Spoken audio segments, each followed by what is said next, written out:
Hello dear students, मैं और Pankaj sir आज आपके सामने आए हैं और जितने भी क्लास 11 से क्लास 12 में प्रमोट होकर स्टूडेंट्स आए हैं, आज की ये बिल्कुल कैंडिड बात हम आप लोगों से करना चाहते हैं कि अभी आपकी क्या प्रिपरेशन चल रही है, किस तरह के हालात आपके साथ चल रहे हैं और आपके जो सीनियर्स हैं उनसे भी आपको कुछ सीखना है और टाइम रहते क्या हम कुछ ऐसा कर सकते हैं जिससे हम हमारी प्रिपरेशन को और बूस्ट कर पाएँ।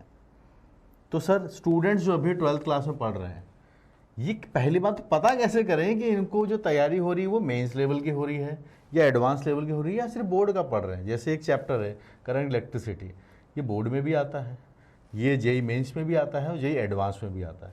तो वो स्टूडेंट पता कैसे चलेगा कि मैं किस लेवल का स्टूडेंट हूँ, मेंस का, बोर्ड का या एडवांस का। इसी कोई तरकीब है, कोई न्यूट्रल है जिससे हर स्टूडेंट पूरे भारत में कहीं भी पढ़ता हो, बस वो जज कर ले कि मैं किस कैटेगरी का स्टूडेंट हूँ। से कोई तरकीब है ऐसी? सर देखिए, इसमें तो कोई बहुत बड़ी बात नहीं है, क्योंकि जैसे कि अगर मान लीजिए बच्चे को ये चेक करना है कि मैं एडवांस लेवल पे सही प्रिपरेशन कर रहा हूँ कि नहीं जी। तो ऐसा करे, वो लास्ट प्रीवियस ईयर के जो पेपर्स हैं जेई के आए हुए, अगर वो डायरेक्टली उस पर्टिकुलर चैप्टर के पिक करके सॉल्व करने लगता है, तो वो चेक करे कि वो उसमें से कितने परसेंटेज ऑफ क्वेश्चन सॉल्व कर पा रहा है। अब सर ने जो बात बोली वो बहुत इंपॉर्टेंट बात है। अगर आप बोर्ड में, कोई बुराई नहीं, बोर्ड में अगर टॉप करना चाहते हैं तो आप बोर्ड के पीवाई के उठाइए, मेंस में टॉप करना चाहते हो तो मेंस के उठाइए। और आपका ड्रीम अभी भी वही है कि इस समय तो IITian बनना चाहता हूँ, तो बहुत सर ने जो बात बोली हर सब्जेक्ट पे लागू होती है। पिछले 5 साल के उस चैप्टर के सवाल उठाइए और सॉल्व करने की कोशिश कीजिए। तो सर कितने % के आसपास होंगे तब बात बनेगी कि सारे तो होने मुश्किल है, एडवांस के सवाल है। अगर मान लीजिए कि अगर वो 50 से 60% क्वेश्चन भी अगर कर पा रहा है, तो हम मानेंगे कि उसकी प्रिपरेशन थोड़ी अच्छे लेवल पे है, सही ट्रैक पर है, सही ट्रैक पर है। अच्छा। कम से कम 50% क्वेश्चन सॉल्व होने चाहिए। हम मान के चल रहे हैं कि भाई किसी एक साल का उस चैप्टर का नहीं हुआ तो किसी दूसरे साल का तो उससे सॉल्व हो पा रहा है। तो इस वाले ट्रिप के हिसाब से आप पहले कोशिश कीजिए पता करने की कि आपकी लेवल किस कैटेगरी, प्रिपरेशन लेवल किस कैटेगरी का। समझ गए आप बात? जैसे आपने अभी इस चैप्टर को पढ़ा, मैथ्स में आपने कोई चैप्टर उठा लिया फंक्शन, सीधा जाके आप उससे क्वेश्चंस करके देखिए सवाल हो रहे हैं या नहीं हो रहे हैं। ठीक है सर, इसमें एक बात और आएगी, हमारे मैथ्स से तो बच्चा डरता ही है। फिजिक्स में सुना है कि बहुत डिफरेंस है मेंस और एडवांस के बीच में। क्या सच में इतना डिफरेंस है या अभी जनवरी अटेम्प्ट लेटेस्ट पैटर्न के अंदर थोड़ा थोड़ा ठीक ठीक भी हुआ है?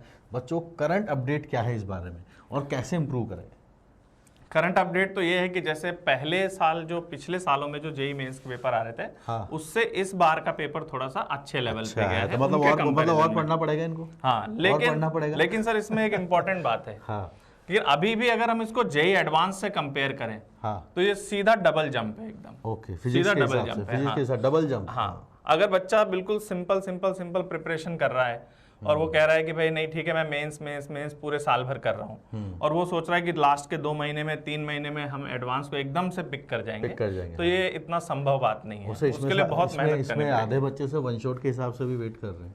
नहीं, 1 शॉट से तो कुछ नहीं होने वाला है सर। वो 1 शॉट तो सिर्फ अपने मन की तसल्ली के लिए कि चलो हमने पढ़ लिया, वो अपने मन को एक संतुष्टि देते हैं। अदरवाइज उससे कोई बहुत ज्यादा फायदा नहीं होता है, क्योंकि जब हम एक लेक्चर पढ़ रहे हैं 1.5 घंटे में, उसको ही हम याद नहीं रख पाए। आई थिंक इसका अंदाजा बच्चों को होगा। इनकी क्या 11 थोड़ी नाजुक हालत में होगी काफ़ी सारे बच्चों की। क्यों बच्चों, ऐसा है ना, आधा सिलेबस तो आप मान के चलिए कर चुके हैं जेई के हिसाब से, तो जो आधा सिलेबस हो गया है उसके हालात आजकल कैसे हैं, उसमें से कोई क्वेश्चन पूछे तो बनते हैं या नहीं बनते हैं। सर इसके अंदर एक रीज़न और भी हो सकता है कि जब वो सिलेबस कराया गया हो 11th क्लास में, एक तो स्टूडेंट थोड़ा मस्ती में रहता है, और जब टीचर्स पढ़ाने आते हैं, चाहे वो कहीं भी अक्रॉस इंडिया पढ़ रहा हो, अगर जनरली ये देखा गया है कि लेक्चर्स कम रहते हैं टीचर्स के, तो नाम के लिए तो चैप्टर चालू होता है और ख़त्म हो जाता है, पर वो जो फ्लेवर, जो डबल जंप आप बात करें एडवांस की, वहाँ तक नहीं पहुँच पाया। आज इस वीडियो के बाद बच्चा ये भी पता कर लेगा कि वो किस लेवल का है। तो 1 शॉट से तो उस लेवल तक पहुँचना बहुत मुश्किल है। तो अभी स्टूडेंट सबसे पहले 11th को ना सोचते हुए 12th के लिए अगर फोकस करे तो एटलीस्ट 12th का सिलेबस तो वो कर सकता है कंप्लीट। और जैसा अभी थोड़ी देर पहले अपन बात कर रहे थे, जब आपने मुझे बहुत अच्छा पॉइंट बोला सर ने कि किसी भी चैप्टर को सीखने का सबसे बढ़िया टाइम होता है जब वो चैप्टर पढ़ रहे होते हैं। ये वाला पॉइंट सर आप बच्चों को थोड़ा और समझा दीजिए कि वो, ताकि वो मैक्सिमम लर्निंग 11th की तो चलो साइड में करते हैं, 12th को वो अच्छे से सीख पाए। देखिए बच्चों, इस चीज़ को मैं ना 2 पार्ट में डिवाइड करके आपसे बात करना चाहूँगा। इसमें एक पार्ट है जो हमारे टीचर्स का पार्ट है, हम पढ़ा रहे हैं, जो पहला पार्ट तो ये है, सबसे ज्यादा इंपॉर्टेंट पार्ट पहला पार्ट तो ये है। और दूसरा पार्ट है कि जब हमने सिखा दिया उसके बाद स्टूडेंट की बारी आती है। तो सर इसमें जो सबसे इंपॉर्टेंट पार्ट है कि जब हम कोई चैप्टर पढ़ा रहे होते हैं तो हमें क्या होता है, एज ए टीचर मुझे 17 साल का एक्सपीरियंस है, लेकिन मैं अपनी क्लासेस में क्या करता हूँ कि जब मैं पहला चैप्टर चालू कर रहा हूँ या कोई भी चैप्टर चालू कर रहा हूँ, मैं स्टूडेंट के लेवल पे चला जाता हूँ। अच्छा, तो मैं क्या करता हूँ, मैं ये देख रहा हूँ तो कि ये चैप्टर मैं पहली बार पढ़ रहा हूँ, तो क्या बच्चा सोच रहा होगा, उसी टाइपिंग के थ्रू मेरे दिमाग में भी क्वेश्चन चल रहा होता है। तो मैं बच्चे के लेवल पे जाके फिर उसको वहां से उठा के धीरे धीरे अपने लेवल पे लेके आता हूँ। एंड इट टेक्स टाइम, और यही ट्रू टीचिंग भी है। असली टीचिंग भी यही है। तो इसमें बच्चों समय भी लगता है, बट ये है कि अगर इस तरह से आप पढ़ लेते हो और हम पढ़ाते वक्त इन सारी बातों का ध्यान भी रखते हैं कि हम आपके लेवल पे जाके फिर आपको वहां से पिक करके लाते हैं और अपने लेवल पे खड़ा करने की कोशिश करते हैं, तब आपके एक चैप्टर की पहले तो लर्निंग स्ट्रांग होती है, उसमें पढ़ाने का सारा तरीका भी आ गया। उसके बाद जो नेक्स्ट पॉइंट है बच्चों, जब हम आपको सिखा देते हैं तो जो हम सिखा रहे हैं उसी दौरान हम आपको ट्रेन करते हैं कि सब्जेक्ट को सोचना कैसे है।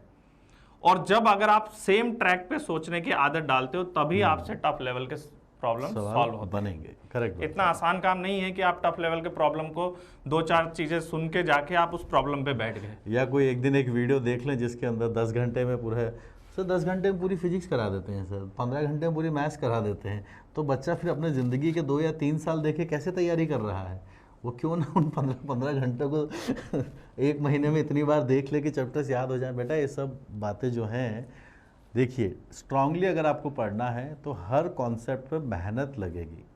मेहनत इन द सेंस टीचर्स ने अपनी मेहनत कर ली, उसके बाद आपको उसका जो होमवर्क है वो बहुत अच्छे से करना होता है। और डिस्कशन, बहुत जगह होमवर्क का डिस्कशन स्टूडेंट मिस करते हैं, और बहुत सारी ऐसी जगह जहाँ मैं जानता हूँ कि डिस्कशन होता ही नहीं है, डिले पे डिले उसको कर दिया जाता है। पर डिस्कशन होमवर्क का सबसे प्राइम चीज़ है, उसी से पता चलता है कि हम कितना सीखे। और अगला स्टेज होता है सर टेस्ट, जब वो जाके टेस्ट देने बैठता है तब पता चलेगा। इसमें एक पॉइंट और मैं ऐड करूंगा। ये जो बच्चा लास्ट में जो तेजी से चीजें पढ़ रहा होता है, उसके पीछे कारण है कि वो सेल्फ एनालिसिस जो है ना, वो अक्टूबर और सितंबर में जाके करता है।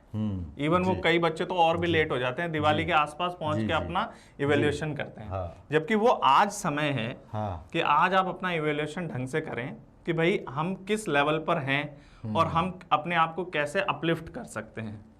अगर ये बात आप आज से क्या कहते हैं 6 महीने बाद सोचेंगे तो आपके पास उतना समय ही नहीं है जितना, क्योंकि टाइम चला गया। और टाइम ये प्रिपरेशन बहुत एक्सटेंसिव है, बहुत ज़्यादा रिगरस प्रिपरेशन है।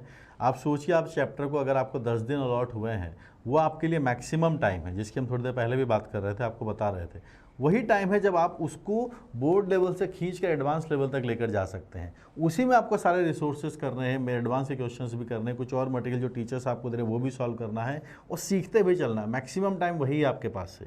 तो सर जो बात कह रहे हैं बहुत इंपॉर्टेंट है कि जो आप जाके आगे जाके फंसोगे, जिसमें आपने आपके सीनियर्स को फंसते हुए देखा होगा, उस बारे में आप आज क्यों नहीं सोचते हैं। और ऐसे भी आप मैथमेटिक्स में बहुत सारे चैप्टर्स आप स्किप करने की सोचते हैं कि मैथ्स तो डिफ़िकल्ट आएगा, मेंस का भी सवाल नहीं होता। ऐसा कुछ नहीं है। अगर आप इन सवालों के साथ बैठेंगे, दोस्ती करेंगे, तो ज़रूर आपकी हेल्प करेंगे। और लॉजिक से बातें कनेक्ट होती हैं, और लॉजिक, आई थिंक आप एक लॉजिकल स्टूडेंट तो यहीं थे, तभी आपने साइंस में लिया है। तो इसके लिए बस आपको चाहिए डिसिप्लिन और कंसिस्टेंसी, आपको मेंटेन करनी है कैसे भी करके। मोटिवेशन हमेशा अप एंड डाउन होता रहेगा, पर अगर आप एक डिसिप्लिन स्टूडेंट हैं जो क्लासेस रेगुलरली करता है, चाहे आप कहीं पर भी कर रहे हैं, हम ये नहीं करेंगे आप हमसे पढ़ें, हम तो बता रहे जहाँ भी आप पढ़ रहे हैं पढ़ते रहिए, बस एक डिसिप्लिन को मेंटेन करते हुए चलिए और रेगुलरली होमवर्क करिए। और क्लासेस में अगर होमवर्क नहीं भी हो रहा तो उसके लिए टीचर्स को बोलिए, सब प्लीज़ ये डिस्कस कीजिए, हमारी लर्निंग यहीं पर है। टेस्ट देने के बाद उसका एनालिसिस भी अच्छे से कीजिए, कहाँ पर प्लस माइनस क्या मिस्टेक्स आपकी हुई है, इन बात का ध्यान रखें तो सर इनकी सिचुएशन इंप्रूव हो सकती है। और सर इन सब में सबसे मेन चीज़ है बच्चों, लर्निंग पे ध्यान दें। रटने पे ध्यान नहीं दें। रटने पे ध्यान, क्योंकि आप लर्निंग करेंगे तो आप किसी भी कॉम्प्लेक्स प्रॉब्लम को सॉल्व कर सकते हैं, लेकिन आप रट के चलेंगे तो उस फॉर्मूले के साथ ही रहेंगे। आप फॉर्मूला थोड़ी बताएगा आपको कि वो सही है कि गलत है, ये लर्निंग बताएगी कि वो फॉर्मूला आप जो यूज़ कर रहे हैं वो सही है या गलत फॉर्मूला आप यूज़ कर रहे हैं। वो सर नीट के स्टूडेंट होते हैं ना सर, एक फॉर्मूला होता है, उनकी रिक्वायरमेंट उतनी ही होती है, 5 चीज़ें हैं, 4 पैरामीटर दे दिए, 5वां पूछ लिया। पर मेजरली जेईई एडवांस के अंदर आपको एप्लीकेशन के ऊपर, उसके ऊपर बहुत फोकस करना पड़ता है, तभी जाके आप वहाँ तक सोचेंगे। अभी आप में से जो स्टूडेंट्स अगर ये सोचना चाहते हैं कि सर हम ज्वाइन करना चाहते हैं अपलिफ्ट जेई, तो हम आपके लिए क्या लेकर आए हैं, तो उसके बारे में सर आप इनको बताइए। क्या हमारे पास कैसी ऑफरिंग है स्टूडेंट्स को जिनको ये लगता है कि वो जहाँ पढ़ रहे हैं वहाँ पर उनको लगता है कि उस लेवल का जेई एडवांस लेवल का कंटेंट नहीं है, तो वहाँ पर स्टूडेंट्स हम सर आपको बताएंगे कि हम कौन सा कोर्स आपके लिए लेकर आ रहे हैं। 11 से 12th मूविंग का जो कोर्स है वो हम लोग क्या कहते हैं 2 अप्रैल से स्टार्ट कर रहे हैं। हाँ, और उसमें क्या है कि सर हम लोग जैसे अपना मॉड्यूल डिस्कस करेंगे, उसमें हाँ। IE रोडो डिस्कस करेंगे, उसमें जी, HC वर्मा डिस्कस करेंगे। फिजिक्स में। और क्या होता है सर इसमें सारी चीज़ें जो है ना बच्चों कि इसमें एक सीक्वेंसिंग बहुत ज़रूरी है, इवन चैप्टर के चलने में भी और उसके सीखने में भी। तो वो सीक्वेंस जो क्या होनी चाहिए वो प्रॉपर हम लोग ध्यान रख के चलेंगे। जी। तो ये कोर्स इस तरह से हम लोग, और मैथमेटिक्स के अंदर बच्चों मैं उसके अंदर पियर्सन की जो मैथमेटिक्स सीरीज़ है वो डिस्कस करेंगे और मॉड्यूल्स को हम डिस्कस करेंगे। तो अभी आप ये कोशिश करिए कम से कम आप 12th का जो सिलेबस है उसको इतना अच्छा से कर लें, इसका सीधा इम्पैक्ट आपके जो आधा सिलेबस जेई मेन का उस पर पढ़े, आधा सिलेबस जेई एडवांस का, और बोर्ड की प्रिपरेशन आपकी बहुत स्ट्रांग हो जाएंगे। जब हम डीप लेवल तक किसी कॉन्सेप्ट को पढ़ते हैं तो ऑटोमेटिकली तीनों पार्ट हमारे टेकन केयर होते चले जाते हैं। बात वही है, मेहनत आप ही को करनी है, पर अगर आपको मेंटर्स टीचर्स बहुत अच्छे मिल जाते हैं तो वो जो जर्नी है वो स्मूथ हो जाती है। And we are here to uplift your JEE journey. Yes sir, बिल्कुल सर। Thank you guys. आप 12th के आपको और भी कुछ इश्यूज़ अगर 12th क्लास में लगते हैं आप कमेंट करके हमें ज़रूर बताना, हो सकता है कोई और ऐसी इशू हो जिसे आप फेस कर रहे हो। We will try to solve that academic problem. Thank you guys. All the best students.